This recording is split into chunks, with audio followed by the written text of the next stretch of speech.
Oui, bon après-midi tout le monde. Il me fait plaisir d'être avec vous cet après-midi et pour la soirée pour certaines personnes. Alors, je suis fier de venir vous présenter un peu mon humble expérience d'une ville en périphérie de Québec, en fait, les problématiques et les expériences que nous vivons avec l'eau.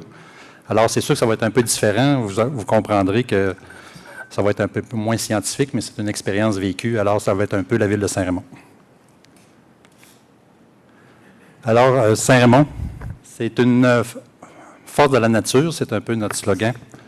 C'est une municipalité qui est située à 40 km au nord-ouest de la ville de Québec. Comme vous pouvez voir sur la carte, Québec est là, Saint-Raymond est un petit peu plus au nord. Ça, c'est une carte un peu pour situer. Le vert, en fait, c'est la forêt. Alors, vous allez voir que Saint-Raymond est constitué de forêts, 10 000 résidents permanents, plus de 5 000 résidents saisonniers, la plus grande ville du comté de Portneuf. Elle est composée de 130 lacs et 7 rivières sur un immense territoire de 680 km². De l'eau de qualité en abondance baigne la ville. Vous allez voir que nous vivons d'eau, quelquefois on nage dedans. Où l'environnement des bassins versants est forestier, donc protégé d'une industrie agricole à 85 %. Ça veut dire qu'il y a 85 % de notre territoire qui est dans le domaine forestier. Puis, on peut dire aussi que c'est de l'exploitation forestière contrôlée, alors il ne se fait pas n'importe quoi sur notre territoire. De l'eau potable, de sources naturelles, ne manque pas pour approvisionner les réseaux d'aqueducs dans le périmètre urbain, de même que les puits artésiens pour les résidences établies dans le périmètre rural, donc sans service. Vous comprendrez, tantôt, je vous ai parlé des villégiateurs. C'est bien clair que les 130 lacs, il y a des villégiateurs autour de ces lacs-là, c'est bien clair qu'il n'y a pas de service qui est offert par la municipalité. Donc, on a un puits artésien et puis des services, en fait, pour l'eau usée, qui sont, en fait, des réseaux d'égouts particuliers à chacun. Malgré toute cette abondance d'eau, la Ville est consciente de la fragilité de ses écosystèmes et a pris des mesures concrètes pour préserver la qualité de ses cours d'eau. En fait, pour donner un exemple, depuis 5 ans, il a été mis sur pied un important programme de protection du lac Sept-Îles, où habitent plus de 400 résidents. C'est un lac qui a en fait 12 km de circonférence. Ceux-ci ont formé une association pour la mise en œuvre d'un programme de revitalisation des rives. La Ville de Saint-Raymond a investi en partenariat avec le gouvernement et les résidents plus de 180 000 $ à cet effet pour faire une bordure protectrice de 5 mètres tout le tour du lac. Ce travail est réalisé avec l'aide de la Corporation d'aménagement de la rivière Sainte-Anne. C'est un organisme très important qui est sur notre territoire avec qui nous travaillons fortement, dont la mission porte sur l'aménagement et la protection des bassins versants des cours d'eau de la Ville. Cet organisme fête cette année son 25e anniversaire. Entre autres, un exemple que nous avons réalisé avec eux, comme exemple, la protection des milieux humides. Nous avons plusieurs milieux humides protégés, comme l'inauguration que nous avons faite cette année de la tourbière Chute-Panay, une immense tourbière, et puis très beau milieu que nous protégeons. Des contrôles stricts des normes environnementales de son service d'urbanisme. Avec notre service d'urbanisme, nous protégeons l'aménagement le long des cours d'eau, la protection de zones tampons, le contrôle de l'implantation de fosses septiques. Et puis, à partir de l'an prochain, nous allons même faire le contrôle, nous allons même faire la vidange de fosses septiques nous-mêmes organisés par la Ville. La Ville soutient plusieurs projets de l'industrie touristique qui résultent de l'exploitation des cours d'eau. Avec tous ces cours d'eau que nous avons dans la Ville, c'est bien naturel que nous développons de plus en plus l'industrie touristique alentour de ces cours d'eau. Entre autres, un organisme qui existe sur notre territoire, c'est les zones d'exploitation contrôlées. Ce sont des organismes sans but lucratif qui gèrent des territoires, des lacs, des rivières, dans le but de villégiature, de chasse sportive et de pêche. En fait, ils sont contrôlés. C'est des organismes qui ont été formés par le gouvernement du Québec avec des gens qui sont membres, puis ils s'occupent de l'organisation de la protection des lacs et des rivières. Aussi, à Saint-Raymond, nous avons un organisme particulier qui s'appelle Vallée-Bras-du-Nord. C'est une coopérative, soutient depuis 10 ans la vallée de Bras-du-Nord, une coopérative de travailleurs, d'utilisateurs et de propriétaires terriens qui met en valeur une vallée composée de rivières et de montagnes.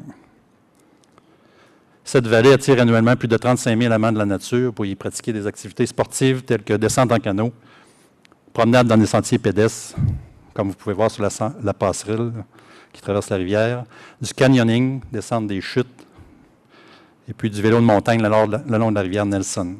Une très belle rivière qui a aussi un tracé tout le long de la rivière.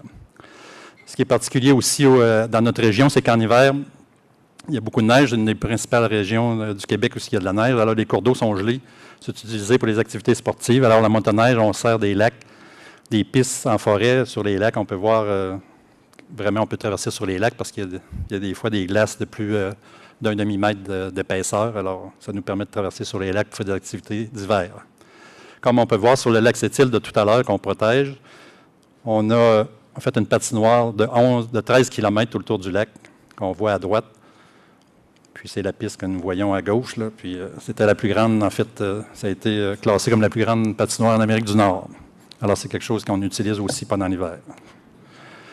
Même si tous les cours d'eau sont bénéfiques pour la ville de Saint-Raymond, il peut aussi devenir dévastateur et un cauchemar pour les autorités municipales.